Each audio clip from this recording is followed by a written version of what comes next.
Israel continues to carry out its major offensive in Gaza and says to have struck over 100 targets in the past day.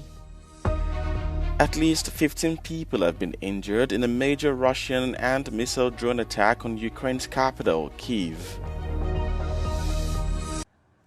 Israel continues its major offensive in Gaza. It says it has struck over 100 targets in the strip over the past day, according to its defense forces. Meanwhile, 6 armed men guarding humanitarian trucks to prevent them from being looted were killed by the IDF. Israel claims the men were Hamas members, claims Hamas have denied. Since Israel eased the aid blockade on Monday, it said that 388 trucks have entered Gaza. But Palestinian aid groups say only 119 trucks entered via the crossing.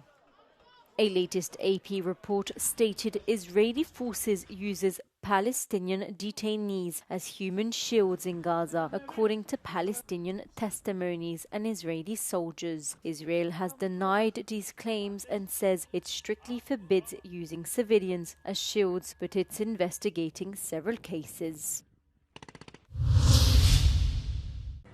Authorities in Ukraine say at least 15 people were injured in Kyiv after the capital city came under a large-scale Russian drone and missile attack overnight. According to officials, explosions and machine gun fire were heard throughout the city as many sought shelter in subway stations. Russia reportedly attacked with 14 ballistic missiles and 250 drones, officials said. Зараз триває пошукова операція, працюють вибухотехніки. За попередніми даними, поки жертви встановлюються, але немає інформації про їх наявність. Сподіваємося, що так воно і буде, але чекаємо. Одне вікно на балконі не заклеїла, і воно в мене розлетілось. Уявляєте? Я всіх попереджала, заклеювайте вікна. Мене ніхто не стукався. The attack came hours after Russia and Ukraine began a major prisoner exchange of hundreds of soldiers and civilians on Friday. On Saturday, both sides confirmed they had secured the release of 307 prisoners in the second phase of their largest prisoner exchange. The third and final part of the exchange will take place on Sunday.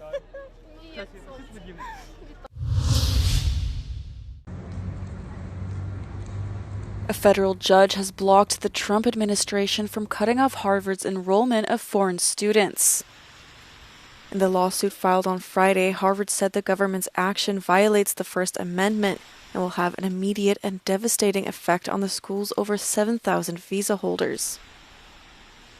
The temporary restraining order to block the Department of Homeland Security from carrying out the move was granted.